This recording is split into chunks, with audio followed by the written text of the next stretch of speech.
What would you do if the woman you trusted more than your own heartbeat suddenly started hiding her face? Not from you, but for someone else. It was 2:17 a.m., and the only light in our bedroom came from the faint glow of her phone screen, half covered under the blanket. I wasn't supposed to be awake. She thought I was asleep, but I heard it. The soft vibration, the quick inhale she tried to hide, the way her fingers moved faster than I'd ever seen when she typed.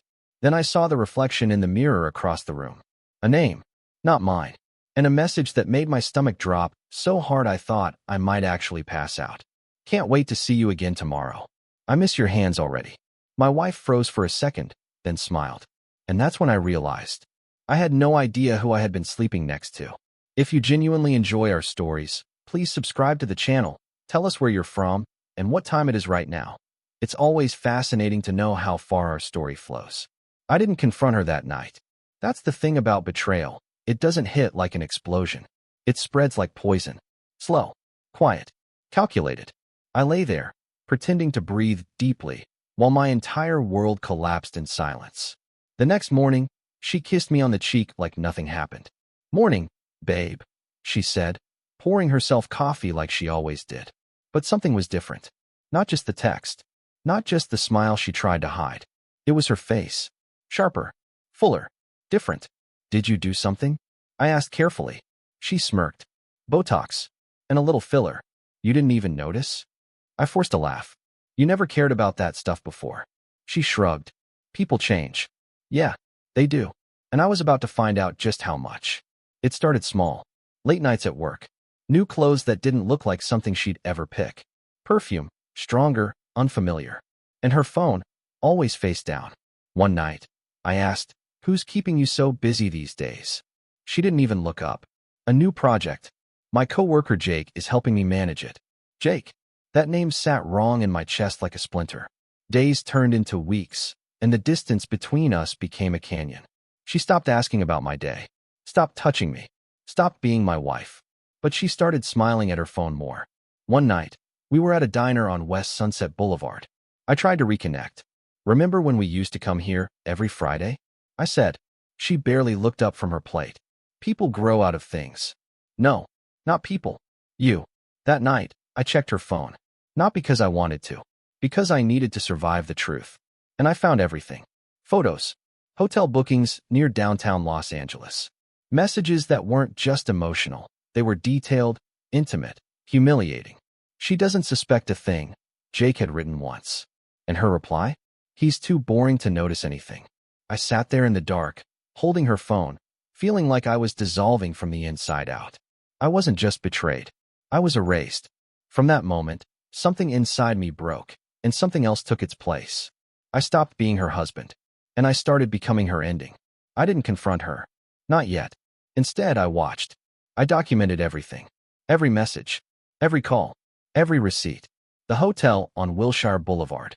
The parking garage on 3rd Street where she met him every Thursday at 6:30 p.m. I even followed her once. Sat across the street as she walked into his arms like I had never existed. He was exactly what I expected. Confident. Smug. The kind of man who thought he was untouchable. The kind of man who didn't realize someone was quietly building the ground beneath him just to pull it out. At home, she became colder. Sharper. Crueler. "You've changed," I told her one night. She laughed. Maybe I just finally realized I deserved better. That was the moment I knew. She didn't just betray me. She looked down on me. And that made what I was about to do a lot easier. I hired a lawyer. Quietly. A very good one. I transferred assets. Documented financial movements. Built a case so airtight that when it was time, she wouldn't just lose me. She'd lose everything. But that wasn't enough. No. I wanted the truth to breathe. To exist where she couldn't control it. So I waited. For the perfect moment. And it came. Her company's annual gala at a hotel in downtown Los Angeles. Black tie. Executives. Co-workers. Jake. Everyone who mattered in her world. She spent hours getting ready. Perfect dress. Perfect hair. Perfect face. The one she changed for him. "Do I look good?" she asked. I smiled. "You look exactly like who you've become." She didn't understand. But she would. The ballroom was glowing. Champagne glasses clinking. Soft music. Laughter. And I stood there, holding a small drive in my pocket.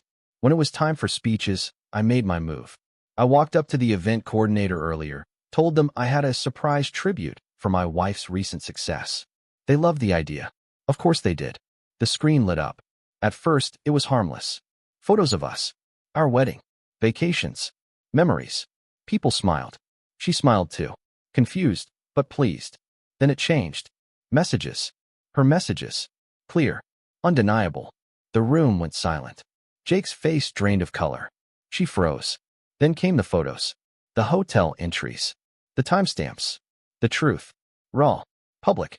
Unavoidable. "What is this?" she whispered. I stepped forward, my voice calm. "This is who you really are." The room erupted in whispers. Phones came out. People stared. Judged. Pulled away from her like she was something contagious. Jake tried to leave. Didn't get far. Someone stopped him. Someone recognized him. And just like that, his confidence collapsed into panic. My wife grabbed my arm. "You're insane. You're ruining everything." I leaned in close. "You already did that." Within weeks, it was over. Her job, gone. Reputation, destroyed. Friends, disappeared. Jake, he vanished the moment things got real. Coward. The divorce finalized quickly. Thanks to the evidence, she walked away with almost nothing. I didn't celebrate. There was no joy in it. Just silence. Months later, I saw her once. Outside a small cafe on Melrose Avenue. No makeup. No glow. No confidence. She looked at me like she wanted to say something. Apologize. Explain. Beg. I didn't stop. Because the truth is, the woman I loved had already disappeared long before that night. And all I did was make sure the world saw it too. The end.